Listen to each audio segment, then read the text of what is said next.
Salutations à toi, personne qui désire venir vivre au Québec. Donc cette vidéo va être faite à froid. Ben voilà, c'est plutôt pour essayer de t'aider parce que tu m'as demandé de savoir comment faire pour venir vivre au Québec, ou du moins nos habitudes, et t'as pas réussi à trouver vraiment beaucoup d'informations à ce sujet, c'est pas évident, je suis le seul Québécois que tu connais, ou presque, donc je vais essayer de faire mon possible aujourd'hui pour t'expliquer notre fonctionnement, notre façon de vivre, et en espérant que ça puisse vraiment te donner un bon coup de main. Alors en général, le Québécois est un peuple qui est très accueillant, très respectueux. On a quand même le cliché du Canadien qui s'excuse pour tout, et c'est vraiment vrai. Donc on respecte la bulle des autres. Généralement, on a peur en fait même de dire ce qu'on pense. On est plutôt porté à laisser des personnes au calme et tout. Alors voilà, en règle générale, quand tu viens au Québec, t'es quand même bien accueilli. Donc il n'y a pas vraiment de soucis de ce côté-là. Donc évidemment, c'est sûr que nous, on est habitué en règle générale dans le respect, donc on aime en fait recevoir le même respect. On dit merci en règle générale, quand on fait de la merde, on s'excuse et tout. Donc si par exemple une autre nationalité s'excuse jamais, qui est quand même assez froid, qui rentre dans les bulles des gens et tout, là, ça peut être irritant, ça peut déranger. Mais bon, la plupart des gens s'y fait quand même assez rapidement, et la meilleure manière d'apprendre à intégrer un peuple, j'aurais envie de dire, c'est d'être avec eux, tout simplement. Voilà. Mais je vais quand même essayer de clarifier quelques points aujourd'hui. Alors, le fonctionnement au Québec, c'est quand même assez simple. La première chose que je pourrais dire, c'est les taxes. Le Québec est la province la plus taxée du Canada. Donc, si tu as envie de payer beaucoup de taxes, tu viens au Québec. Mais en règle générale, on vit tous bien. La plupart du Québécois moyen a une voiture neuve ou presque neuve dans sa cour. Il y en a beaucoup qui en ont même une, deux, trois, quatre, voire dans sa cour. Peut-être pas pour une personne, mais pour une famille, on voit souvent plusieurs voitures dans le même stationnement. Sauf si tu restes à Montréal, parce que là, il n'y a pas de stationnement, donc c'est quand même assez chiant d'avoir une voiture. Aussi bien avoir une bicyclette et ou de faire ton chemin à pied ou prendre le transport en commun, métro, ainsi de suite. Ça dépend, évidemment, tu vas devoir passer ton permis de conduire. Je sais que c'est un permis français, il y a moyen de faire quelque chose en allant voir le bureau des permis de conduire au Québec et avoir, je crois, une approbation et peut-être un petit examen. T'es pas obligé de passer comme un élève qui n'a jamais conduit de sa vie, mais il y a quand même quelques petits trucs à faire. Alors, voilà. Si je fais, par exemple, un petit survol rapide de la religion, le Québécois, en règle générale, est catholique. On n'est pas vraiment pratiquant, par contre. Je veux dire, c'est pas omniprésent, la religion au Québec, mais on est catholique. Et, comme j'ai dit en début de vidéo, on est tellement respectueux qu'on écrase même nos propres religions. Voilà.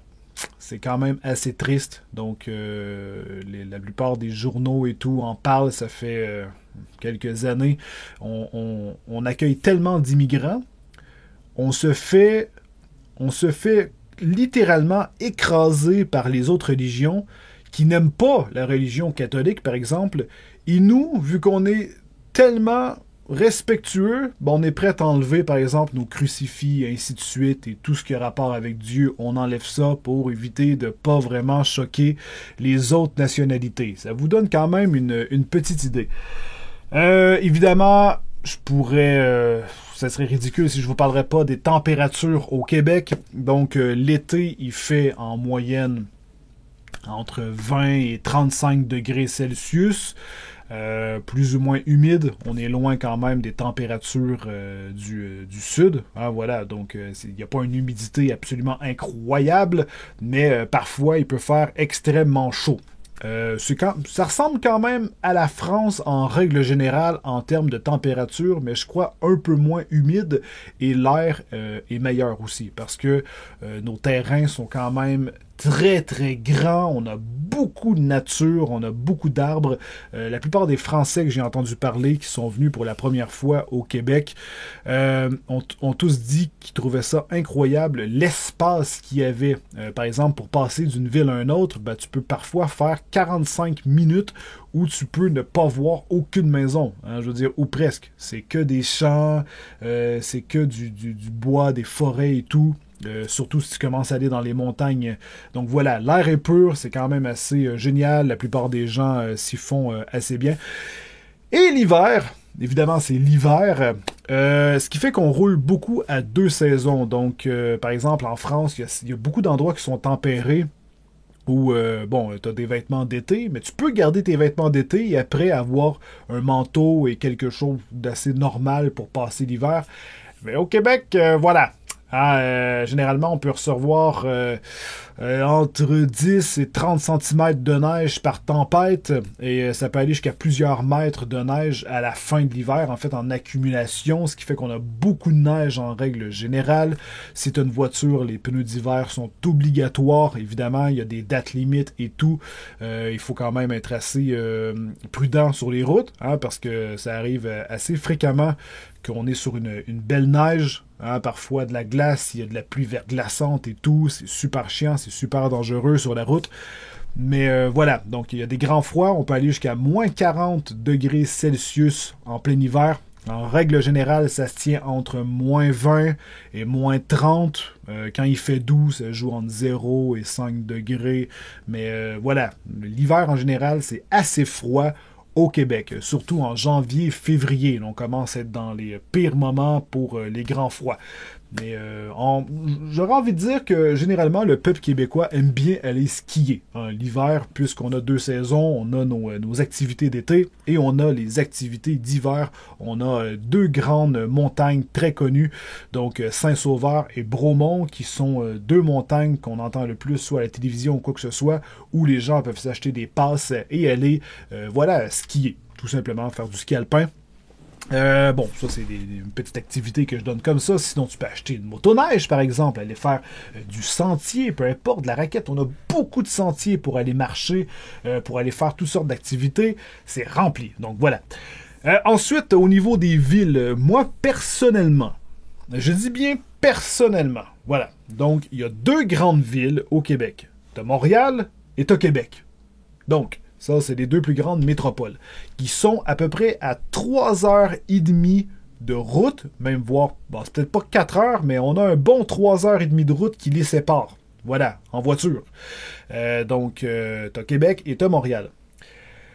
Montréal, c'est plutôt dispendieux aller vivre à cet endroit. Ça reste quand même une métropole, il y a un trafic monstrueux, donc si t'as envie, surtout si t'as une voiture, si t'as envie d'être pris dans le trafic et de faire chier bien comme il faut, tu vas vivre là. Par contre, pour quelqu'un qui, selon moi, n'a pas de voiture, c'est quand même une belle place. Donc, tu peux... Il y a de tout. Hein, je veux dire, tu as tout à proximité. Tu peux prendre des transports en commun, le bus, le métro. Le métro traverse à peu près toute la ville d'une place à l'autre. Donc, il n'y a pas vraiment de souci de ce côté-là. Donc, tu peux facilement te déplacer. Contrairement à Québec, par exemple, il n'a pas de métro à cet endroit. Donc, ça va être plutôt le transport en commun terrestre, comme les autobus, taxis, ainsi de suite. Mais Québec, c'est beaucoup plus douillet. Voilà. Donc la ville est plus grande, c'est plus propre, l'air est meilleur, les gens sont beaucoup plus accueillants. Je veux pas dire que les gens à Montréal sont sauvages. Donc, mais je veux dire, ça reste un fait. Quand tu passes, par exemple, de Montréal à Québec, juste la manière que les gens conduisent, ils sont déjà beaucoup plus polis. Ils sont déjà beaucoup plus accueillants avec les gens en règle générale. Si tu dis bonjour, ben, je donne un exemple. Si tu dis bonjour à quelqu'un dans la rue que tu connais pas, tu marches comme ça sur un trottoir et tu dis à une personne que tu rencontres bonjour, tu lui fais un signe de tête avec un beau sourire. Ben, au Québec, généralement, ben, pas au Québec, mais à Québec, ben, il va te répondre par un bonjour avec un sourire, même s'il se demande t'es qui. À Montréal, ben, des fois, ils vont te regarder croche, ils te répondront pas, ils vont juste pas te répondre. Voilà. Donc, mais encore une fois, je généralise. Hein, je veux dire, ça veut pas dire que c'est ça absolument, mais ça reste quand même prouvé que aller dans la ville de Québec. C'est un endroit où ce qui fait un peu mieux vivre que Montréal, mais évidemment, tout est plus séparé à Québec.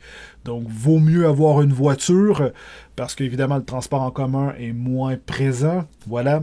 Et c'est moins cher, mais ça dépend où vous allez. Si vous allez vivre dans le Vieux-Québec, qui est un endroit absolument splendide, vous allez payer très cher, voire autant que Montréal, voire plus. Par contre, si vous allez vivre dans la ville de Québec en général, c'est moins pire. Après, vous avez des villes qui sont autour, assez bien connues, Repentigny, vous allez avoir l'Assomption, il y a aussi Joliette, vous allez avoir Trois-Rivières, il y a d'autres villes, je sais pas moi, ça me vient pas, c'est les plus grandes villes, j'aurais envie de dire, autour. Il y a Laval qui est à côté de Montréal. C'est vraiment à côté, par contre.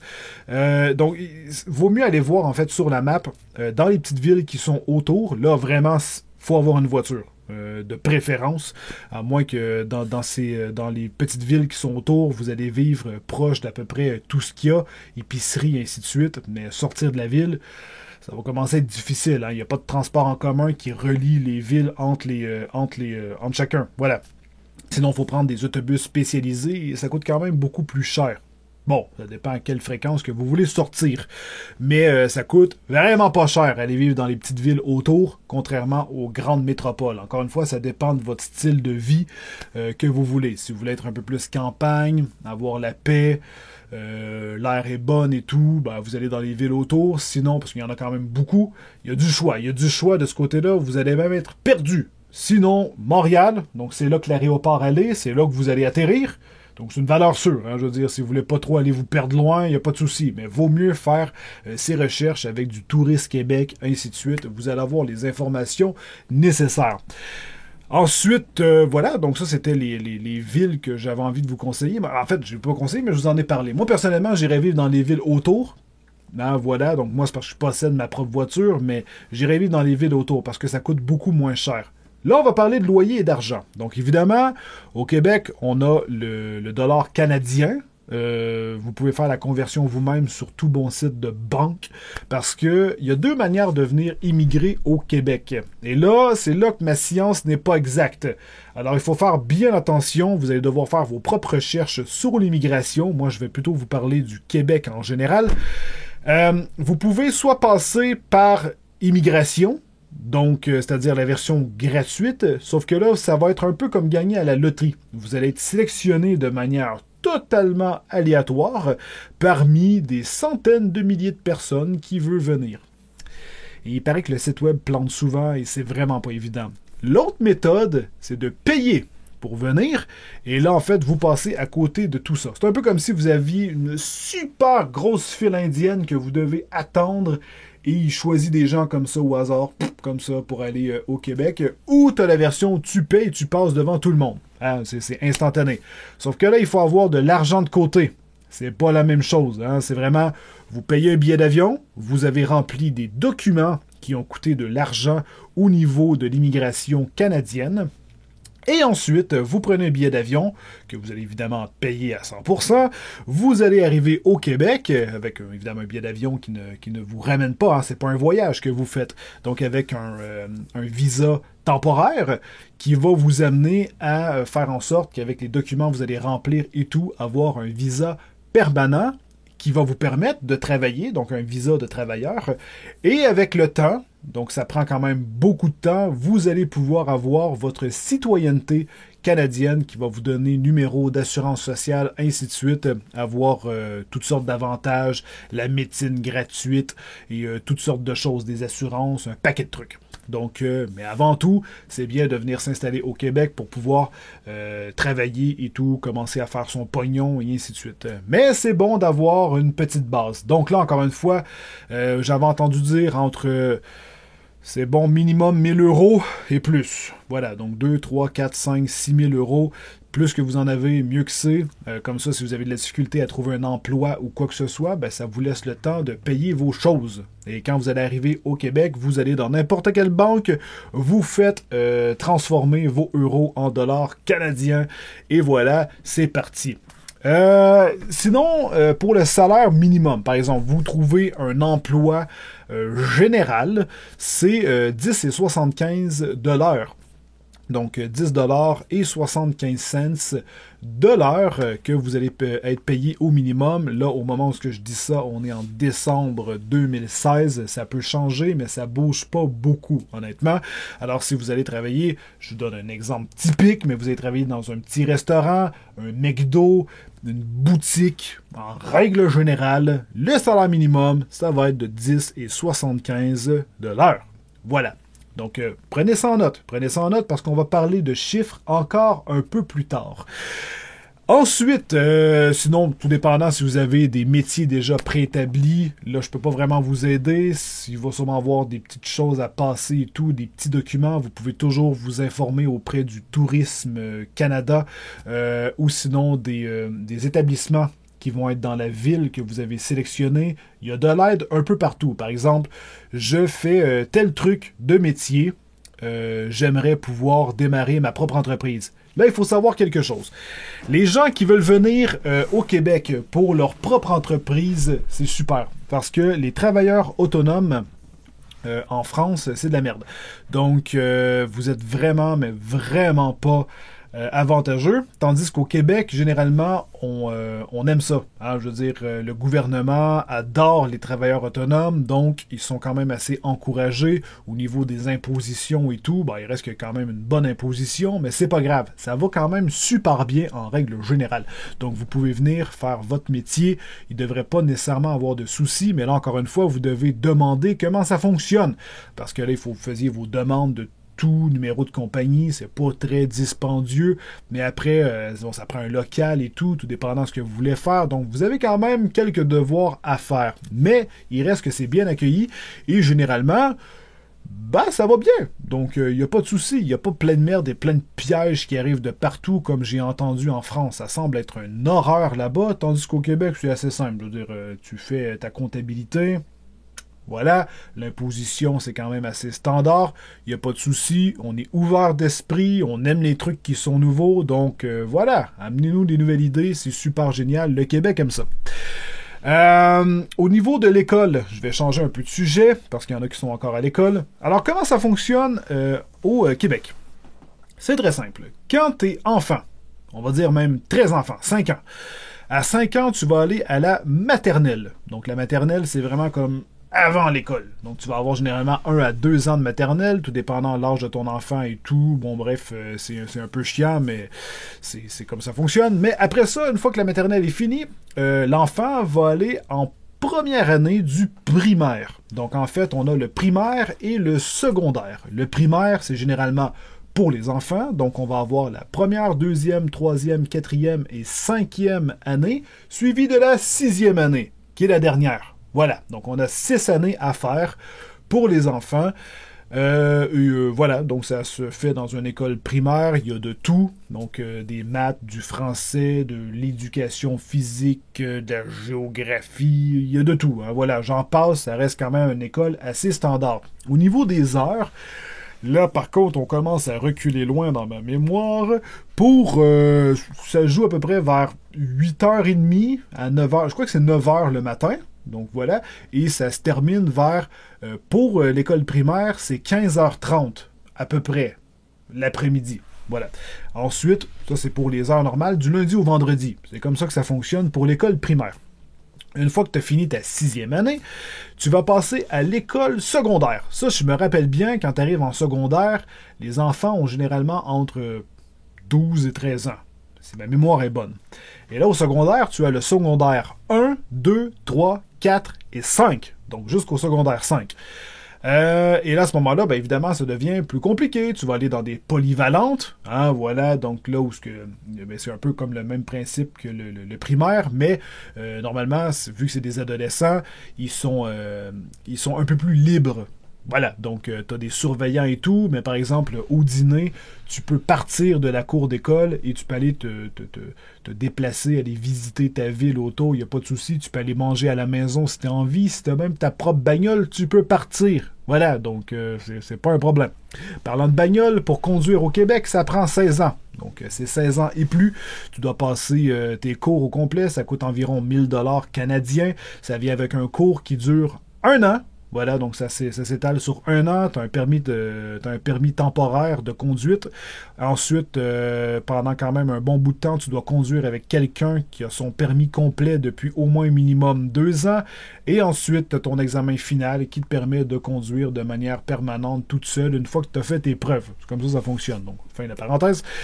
Une fois que tu as fini ton secondaire 5, évidemment, durant ton secondaire, tu peux te spécialiser vers plutôt secondaire 3 et plus. Tu peux te spécialiser dans des choses, par exemple, comme des mathématiques fortes, du français fort, qui vont pouvoir te donner des points additionnels quand tu vas aller, par exemple, au cégep, ou pour les métiers que tu vas faire dans le futur, qui vont de toute façon te les demander. Donc, si tu les fais à l'avance, ça peut être mieux plutôt que les faire au cégep, déjà que tu vas être dans la merde.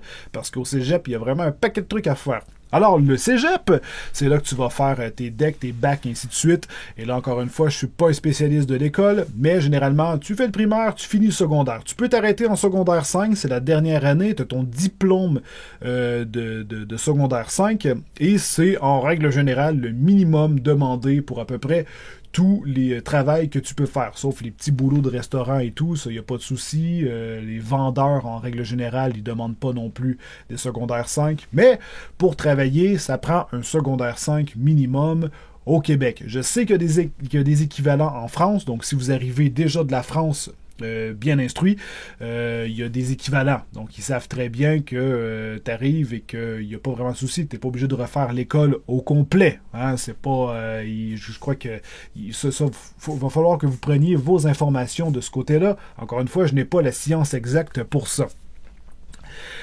Alors, une fois que le secondaire 5 est terminé, vous pouvez passer au cégep. Le cégep, ça dure entre 1 an et 3 ans selon la spécialité que vous voulez. Et là, c'est que normalement, quand tu es rendu au cégep, tu sais à peu près ce que tu veux faire. Donc, un métier que tu voulais choisir, que ce soit infirmier, que ce soit docteur, que ce soit dentiste, vétérinaire, bon, j'en passe, hein, je veux dire vraiment des métiers spécialisés qui demandent plus de scolarité. Tu vas aller au cégep.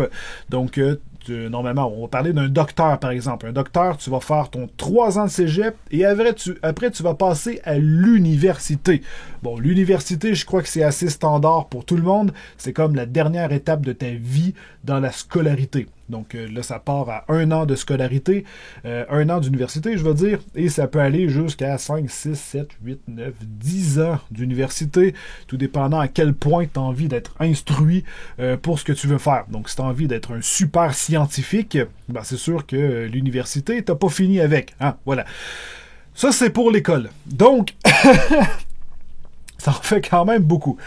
Pour vivre maintenant, donc ça revient au salaire que je disais tout à l'heure. Si par exemple vous allez à Montréal, en règle générale, un appartement, donc nous, ça marche pas avec des mètres carrés, malheureusement. Je sais qu'en France, c'est bon, j'ai un tant de mètres carrés, on sait à peu près se faire la grosseur de la pièce. Au Québec, on va plutôt parler de 1,5, 2,5, 3,5, 4,5, 5,5. Donc, c'est comme ça qu'on calcule la grosseur d'un endroit où on peut vivre. Donc, ou sinon, on va dire un petit 4,5, un grand 4,5. Donc, il n'y a pas de calcul de mètres cubes, carrés ou peu importe ici. Hein, voilà. Alors, comment ça fonctionne? C'est simple. Disons, je vous parle d'un 4,5. Un 4,5, ça veut dire 4 pièces d'une grandeur généralement confortable, voilà, avec le i-demi. En fait, c'est pour dire qu'il y a une salle de bain. Cherchez-moi pourquoi, si vous avez 2 salles de bain, je ne sais pas comment ils appellent ça, mais généralement, si on parle d'un 4,5, c'est 4 pièces confortables avec une salle de bain. Si je dis un 2,5, c'est 2 pièces, une salle de bain. Et ça inclut la chambre à coucher. Donc, par exemple, un 2,5, généralement, vous allez avoir la cuisine et le salon tout ensemble, parce que ça fait partie de 1, et la deuxième pièce, ça va être la chambre à coucher. Et ensuite, une salle de bain. Et un 1,5, ben ça le dit, il y a une pièce. Donc tu rouvres la porte et tout est là. Tout simplement. C'est un peu comme un loft, j'aurais envie de dire un studio. C'est ton lit est là, ta cuisine est à air ouvert, ton salon, tout est dans la même pièce et t'as une autre porte qui t'amène à la salle de bain. Point final. Et voilà, donc plus que c'est tout petit, évidemment, moins que ça coûte cher. Mais en règle générale, à Montréal, par exemple, un 4,5, on va parler de... honnêtement, c'est dans les 1000$ par mois. C'est très cher. Donc, généralement, on va plutôt aller vers du 3,5 qui va jouer dans les 800$, du 2,5 qui va jouer dans les 600$ et du 1,5 qui va jouer dans les 500$ par mois. Et ça dépend encore. Il y a beaucoup de facteurs. Plus que vous vous approchez de la métropole, là où il y a plus de choses, eh bien, plus que c'est cher. Plus que vous vous éloignez, vous allez dans un milieu plus rural, moins que les appartements vont coûter cher. Et si vous allez dans les alentours, les petites villes autour, là, ça va coûter moins cher. Par exemple, vous allez dans une, comment dire, une petite ville, je sais pas moi, une petite ville, on va dire vraiment petite, là, Saint-Jacques. Ça commence à être petit, ça, d'accord? Saint-Jacques, Sainte-Sophie, par exemple. Là, ça, c'est de la ville boisée, d'accord? Donc, c'est rural. Un appartement 4,5, 550$. On est loin du 1000, c'est moitié prix. C'est moitié prix. Et souvent, ils sont très grands. Un 4,5 à Montréal, à 1000 balles, ça va être quand même assez petit, des fois très vieux. Tandis que parfois, quelque chose d'assez récent, en milieu rural, ça va vous coûter 550, 600$ canadiens, et vous allez avoir un grand 4,5. Il y a beaucoup d'espace. On se croirait parfois même dans une maison. Je veux dire, c'est un truc de fou. Un étage complet, c'est génial. Et donc, voilà. Ça, c'est pour venir y vivre. Au niveau de l'électricité et tout, chauffage, bon, j'aurais envie de dire, c'est sûr que l'hiver, ça coûte plus cher. Moi, personnellement, j'avais un 4,5 quand je vivais, qui était assez vieux, mal isolé, donc le froid rentrait assez bien. Ça me coûtait environ 120$ par mois d'électricité. Voilà, donc en été, à peu près 30$ à 20$ par 2 mois. C'était vraiment pas cher. Vraiment pas cher. En hiver, évidemment, ça coûte plus cher. Mais voilà, c'est assez random d'un endroit à l'autre, tout dépendant si c'est bien isolé ou non. Mais attendez-vous au moins un bon... calculez un bon 100$ par mois d'électricité pour toute l'année. Comme ça, les moments que ça va vous coûter moins cher, ben, ça va rattraper les moments que ça vous a coûté plus cher. Il y a des appartements aussi qui incluent l'électricité. Donc, il faut quand même bien vérifier. S'il vous dit un 4,5 électricité inclus, ben, vous n'allez pas le payer. Si, par exemple, ils disent un 4,5 eau chaude inclus, c'est que vous n'allez pas payer le coût que voilà, j'aurais envie de la chaufferette. Ah, en bon québécois, le chauffe-eau. Voilà. Donc, pourquoi qu'ils vous chargent pas le chauffe-eau? C'est que généralement, ça va être un chauffe-eau pour tout le building ou plusieurs chauffe-eau. Il est branché directement sur le compteur d'électricité de l'appartement. Donc, il n'y a aucun locataire qui paie. Et c'est vraiment la personne qui loue, en fait, le propriétaire, qui va absorber le coût de l'eau chaude parce que ça attire plus de gens, peu importe. Donc, il faut vraiment bien vérifier les appartements, qu'est-ce qui est inclus, qu'est-ce qui n'est pas inclus et tout. Donc, ça, c'est vraiment en règle générale. Par la suite, l'Internet. Donc, Internet, nous, c'est Bell ou Vidéotron. Donc, on a deux compagnies. Il y en a plus, je veux dire, mais les deux générales, c'est Bell ou Vidéotron. Donc, on peut s'en sortir environ pour... bon, on va dire du tout inclus. Vous avez une ligne terrestre à la maison, vous avez Internet et vous avez la télévision, le câble avec plusieurs chaînes. Et là, on parle de haute vitesse. Ça vous coûte environ 100 à 120$ par mois. Voilà. Ça, c'est un tout inclus. Sinon, juste pour Internet, c'est environ entre 30 et 40$ par mois pour avoir du haute vitesse. Environ 30 mégabits sortant et 10 mégabits entrant. C'est assez rapide. Voilà, donc ça, il n'y a pas de souci de ce côté-là. Sinon, mis à part ça, au niveau des cellulaires, ça, c'est un peu plus dispendieux. Par contre, on est loin de la France. C'est quand même assez bien calculé. Donc, par exemple, moi, j'ai un... voilà, je crois qu'il était encore dans ma poche. J'ai un iPhone Alors, généralement, un iPhone, par exemple, vous n'avez pas un iPhone 6, vous allez arriver en boutique, ça peut vous coûter sur le coup, parce qu'un bon iPhone, ça vaut à peu près 1000 $. Ils vont vous payer en fait une partie. Donc vous allez arriver, ils vont vous demander, bon, vous voulez un iPhone, ça va coûter 260 $ pour un iPhone, par exemple, avec un forfait à 70 $ par mois. Ça inclut le téléphone illimité partout au Canada, par exemple, et avec 4 Go de données d'Internet par mois. Ça, il faut faire bien attention parce que nous, c'est limité ici et contrôlé au Québec. Donc, selon les forfaits que vous allez choisir, vous allez avoir 1 Go par mois, 2 Go, 3 Go, 4 Go d'Internet, tout dépendant des compagnies.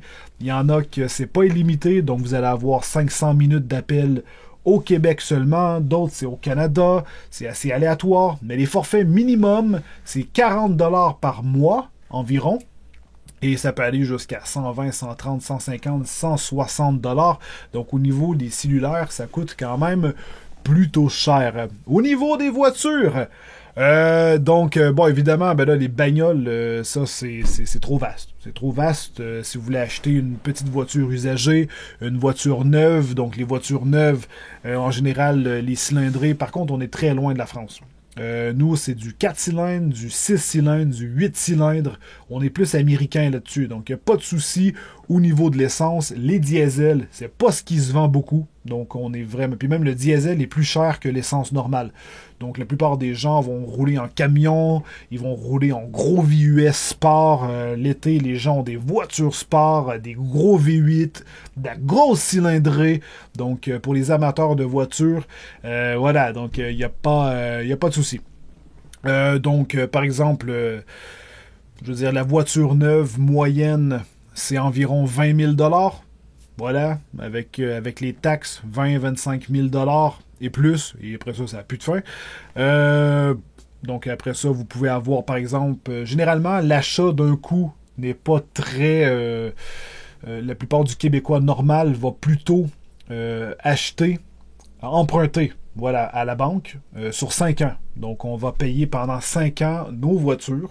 Tout simplement. Donc, par exemple, 25 000 $, ça va être sur 5 ans. Donc, ça nous fait des paiements par mois. Donc, c'est un peu comme ça que ça fonctionne pour les voitures. Au niveau de l'essence, l'essence est environ à 1,15 $ le litre. Voilà. Donc, en moyenne, dans une voiture, quelqu'un qui roule beaucoup, ça lui coûte entre 55 et 65 $ de gaz, d'essence par semaine. Donc, quelqu'un qui roule pas beaucoup, ça peut être 55 à 50 $ par 2 semaines, par exemple. Voilà, donc c'est à peu près le moyen. Là, je peux pas vraiment vous dire pour les passes de métro, ainsi de suite. C'est pas vraiment très dispendieux. Par contre, la plupart du Québécois qui travaille n'a pas vraiment tant de difficultés. Je veux dire, tu te paies pas un ordinateur en or et plein de trucs de folerie. Hein. Je veux dire, tu vis généralement correctement, donc tu arrives à payer ton téléphone, ta maison, ton internet, t'acheter 2-3 bidules, une télévision, tranquille, aller travailler, il fait bon vivre, les amis, le bar et tout, aller boire un petit coup comme ça. Je veux dire, c'est assez soft. Donc en général, on s'en sort assez bien. Donc au niveau de l'espace, je regarde en fait tout ce que j'ai à vous dire. Il y a beaucoup d'espace, comme j'ai dit, donc les villes sont très séparées. Il fait bon vivre, l'air est bonne. Et sinon, au Québec vs la France au niveau des mots, c'est sûr que ça, vous allez l'apprendre en étant sur place. Bon, évidemment, tout ce qui est tabarnak, hostie de calice, de Saint-Cyboire, de Saint-Sacrement de bâtard, de marde. Bon, c'est tous des jurons, hein? C'est l'équivalent de dire putain de bordel de merde, de sa mère, d'enculé, de je t'encule, de va te faire foutre enfoiré. C'est à peu près le même truc. Donc, il n'y a pas de... Vous allez apprendre à vivre avec les Québécois, donc vous savez, la plupart des Français le savent. Quand on sort des gros tabarnak, hostie de calice, on le sait que c'est des jurons. Donc, ça ne veut pas dire quelque chose. Par exemple, je vais échapper quelque chose. Ah, tabarnak! Donc là, je veux dire, je suis un peu... C'est le même principe que de dire « Ah, putain! » Donc, vous voyez, c'est un peu le même principe. Donc, quand vous entendez un Québécois dire ça, c'est souvent... Et en fait, non, parce que le sacre québécois, généralement, va s'appliquer pour beaucoup de choses. Je veux dire, mais même pour les Français, c'est la même chose. Je veux dire, par exemple, je regarde une femme et je dis, waouh, cette femme est belle en tabarnak. Donc, c'est pas que je suis frustré. Je dis juste que, waouh, elle est belle en tabarnak. C'est l'équivalent de dire, waouh, cette meuf, elle est bonne en putain. Voilà. J'essaie de trouver les mots, mais voilà. Donc, je crois que, voilà, il y a certaines choses, évidemment, qui... Là, ça me vient pas à l'idée, mais il y a des choses, je sais. Par exemple, ça va paraître... Malgré qu'on le sait, on le sait parce qu'on est habitué de vivre avec des Français, mais je m'en allais dire, si t'arrives et tu dis, par exemple, à un Québécois, « Ouah, tes gosses sont beaux », il peut trouver ça étrange. Parce que nous, au Québec, des gosses, c'est des testicules. Voilà, donc c'est un peu comme si tu lui disais « Ouah, tes testicules sont belles ». Donc il peut se dire « Ok, what the fuck ». Mais on le sait que généralement pour les Français, gosse, ça veut dire des enfants. Par exemple, si on parle d'une femme, c'est rare, on dit jamais meuf, on va dire ma blonde, une fille, une femme. Voilà, donc sinon il n'y a pas vraiment grand-chose qui peut être très dérangeant. Comme je dis, on est assez habitué avec les Français de ce côté-là, donc il n'y a pas vraiment de... Il n'y a pas vraiment à s'en faire. Donc, je crois que c'est quand même... que ça fait le tour. Je crois que j'ai assez bien parlé du Québec en général. Donc, la température et tout, les villes. Alors, je crois que pour le reste, ça peut être des bonnes recherches à faire par rapport à tout ce que j'ai dit. Ça te fait des bons points à pouvoir aller voir qu'est-ce qui t'intéresse le plus ou les choses que tu aimerais spécifier. Généralement, il y a quand même assez de documentation en règle générale. Donc, tu devrais réussir à bien te débrouiller avec tout ça. Et je t'invite aussi à aller sur des sites web comme l'EPAC, donc lespac.com ou Kijiji, donc Kijiji.ca. Donc, si je me rappelle bien, juste pour être sûr que je dis pas de la merde, sinon tu recherches sur Google, donc Kijiji Québec, c'est le premier truc qui me sort. C'est un peu l'équivalent du Bon Coin en France. Donc, tu vas sur des sites web comme ça, tu choisis par exemple Québec, Montréal ou des villes, Lanaudière par exemple, si tu veux aller vivre plus autour. Et ensuite, tu peux rechercher par exemple des endroits, même des emplois. Il y a des emplois sur Kijiji. Tu peux aller voir des voitures à vendre, tu peux aller voir des maisons à vendre ou sinon des appartements à louer. Et ça peut te donner une idée, par exemple, du prix moyen. Donc, tu peux te dire, ah, regarde, on a des photos et tout, c'est quand même assez grand, c'est spacieux, ça te montre l'endroit sur Google Maps où c'est, la ville et tout. Tu peux faire des recherches sur la ville avec Google. Tu peux te préparer à venir vivre. Voilà. Donc, ça fait le tour, je dirais. Alors, j'espère que cette vidéo va pouvoir t'avoir donné un bon coup de main pour le Québec en règle générale. Et n'hésite pas à partager cette vidéo aux autres personnes qui voudraient recevoir cette même aide. Et sinon, voilà. Donc, c'est à peu près tout. Et j'espère qu'on va se revoir sur ma chaîne, sur mes autres vidéos. Et sur ce, je te souhaite bonne chance dans tes démarches. Ou du moins que je t'ai informé. Peu importe. On se revoit bientôt. Alors sur ce, tiens-toi bien. Je t'aime. Bye bye!